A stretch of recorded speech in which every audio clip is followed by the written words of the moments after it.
بسم اللہ الرحمن الرحیم الحمدللہ والصلاة والسلام علی رسول اللہ اما بعد۔ جیسا کہ پچھلے درس میں ہم نے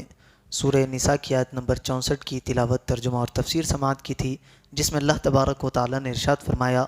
اور ہم نے کوئی رسول نہ بھیجا مگر اس لیے کہ اللہ کے حکم سے اس کی اطاعت کی جائے، اور اگر جب وہ اپنی جانوں پر ظلم کر بیٹھے تو اے حبیب صلی اللہ علیہ وسلم آپ کی بارگاہ میں حاضر ہو جائے، پھر اللہ سے معافی مانگے اور رسول بھی ان کی مغفرت کی دعا فرمائے تو ضرور اللہ کو بہت توبہ قبول کرنے والا مہربان پائیں گے۔ اس آیت کی کچھ تفسیر کو ہم نے سماعت کیا تھا، جس میں نبی پاک علیہ الصلاۃ والسلام کی ظاہری حیات میں صحابہ کرام کس طرح نبی پاک علیہ الصلاۃ والسلام کی بارگاہ میں آ کر اللہ کی بارگاہ میں توبہ کیا کرتے تھے۔ کچھ واقعات کو ہم نے ذکر کیا، اب ان واقعات کو بھی یہاں ذکر کیا جاتا ہے جو نبی پاک علیہ الصلاۃ والسلام کے وصال کے بعد صحابہ کرام نبی پاک علیہ الصلاۃ والسلام کی مزار اقدس پر حاضر ہو کر اللہ کی بارگاہ میں توبہ کیا کرتے تھے۔ روایت کرتے ہیں کہ حضور اکرم صلی اللہ علیہ وسلم کی بارگاہ میں حاضری کا یہ طریقہ صرف آپ صلی اللہ علیہ وسلم کی ظاہری حیات مبارکہ میں نہ تھا، بلکہ آپ صلی اللہ علیہ وسلم کے وصال مبارک کے بعد بھی یہ عرض و معروض باقی رہی اور آج تک ساری امت میں چلتی آ رہی ہے۔ چنانچہ امیر المؤمنین حضرت عمر فاروق رضی اللہ عنہ کے دور خلافت میں قحط پڑ گیا تو صحابی رسول حضرت بلال بن حارث المزنی رضی اللہ عنہ نے سلطان دو جہاں صلی اللہ علیہ وسلم کی قبر انور پر حاضر ہو کر عرض کی، یا رسول اللہ صلی اللہ علیہ وسلم اپنی امت کے لیے بارش کی دعا فرما دیجئے، وہ ہلاک ہو رہی ہے۔ سرکار کائنات صلی اللہ علیہ وسلم نے خواب میں ان سے ارشاد فرمایا، تم حضرت عمر رضی اللہ عنہ کے پاس جا کر میرا سلام کہو اور بشارت دے دو کہ بارش ہوگی، اور یہ بھی کہہ دو کہ وہ نرمی اختیار کرے۔ حضرت بلال بن حارث رضی اللہ عنہ بارگاہ خلافت میں حاضر ہوئے اور خبر دے دی۔ حضرت عمر فاروق رضی اللہ عنہ یہ سن کر رونے لگے، پھر فرمایا، اے رب، میں کوتاہی نہیں کرتا مگر اسی چیز میں جس میں میں عاجز ہوں۔ دوسری روایت ذکر کرتے ہیں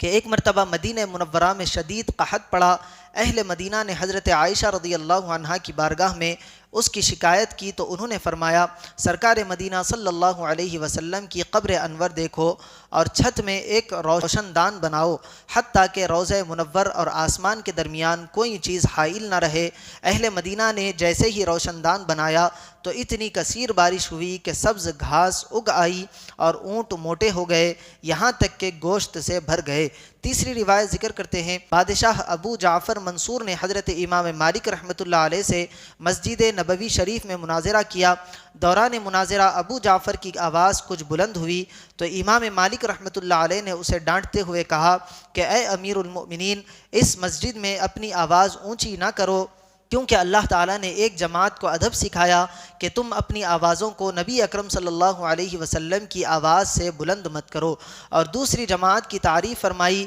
کہ بے شک جو لوگ اپنی آوازوں کو رسول اللہ صلی اللہ علیہ وسلم کی بارگاہ میں پست کرتے ہیں، اور ایک قوم کی مذمت بیان کی کہ بے شک وہ جو تمہیں حجروں سے باہر پکارتے ہیں، بے شک آپ صلی اللہ علیہ وسلم کی عزت و حرمت اب بھی اسی طرح ہے جس طرح آپ صلی اللہ علیہ وسلم کی ظاہری حیات میں تھی۔ یہ سن کر ابو جعفر خاموش ہو گیا، پھر دریافت کیا کہ اے ابو عبداللہ، میں قبلے کی طرف منہ کر کے دعا مانگوں یا رسول اللہ صلی اللہ علیہ وسلم کی طرف متوجہ ہو کر؟ امام مالک نے فرمایا، تم کیوں حضور صلی اللہ علیہ وسلم سے منہ پھیرتے ہو، حالانکہ رسول اللہ صلی اللہ علیہ وسلم تمہارے اور تمہارے والد حضرت آدم علیہ السلام کے بروز قیامت اللہ کی بارگاہ میں وسیلہ ہیں، بلکہ تم حضور کی طرف ہی متوجہ ہو کر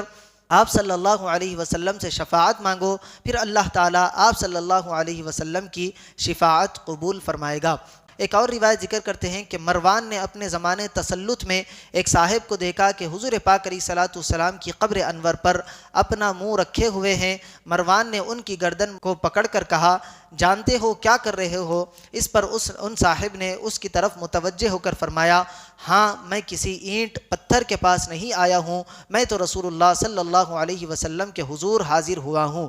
میں نے رسول اللہ صلی اللہ علیہ وسلم کو ارشاد فرماتے ہوئے سنا، دین پر نہ روؤ جب اس کا اہل اس پر والی ہو، ہاں اس وقت دین پر روؤ جب کہ نا اہل والی ہو۔ یہ صحابی رسول حضرت ابو ایوب انصاری رضی اللہ عنہ تھے۔ حضور پاک علیہ الصلوۃ والسلام کی وفات شریف کے بعد ایک اعرابی رسول اللہ صلی اللہ علیہ وسلم کے روضہ اقدس پر حاضر ہوا اور روضہ انور کی خاک اپنے سر پر ڈالی اور عرض کرنے لگا، یا رسول اللہ صلی اللہ علیہ وسلم، جو آپ نے فرمایا ہم نے سنا، اور جو آپ پر نازل ہوا اس میں یہ بھی آیت ہے وَلَوْ أَنَّهُمْ إِذْ ظَلَمُوا، جس آیت کی تفسیر ہم سماعت کر رہے ہیں، اور فرماتا ہے کہ بے شک میں نے اپنی جان پر ظلم کیا اور میں آپ کی بارگاہ میں اللہ سے اپنے گناہ کی بخشش چاہنے حاضر ہوا ہوں، تو میرے رب سے میرے گناہ کی بخشش کرائیے۔ اس پر قبر شریف سے ندا آئی کہ اللہ نے تجھے بخش دیا ہے۔ اس آیت مبارکہ کی تفسیر سے ہم کو 4 باتیں معلوم ہوتی ہیں۔ پہلی یہ کہ اللہ تعالیٰ کی بارگاہ میں حاجت پیش کرنے کے لیے اس کے مقبولوں کو وسیلہ بنانا کامیابی کا ذریعہ ہے۔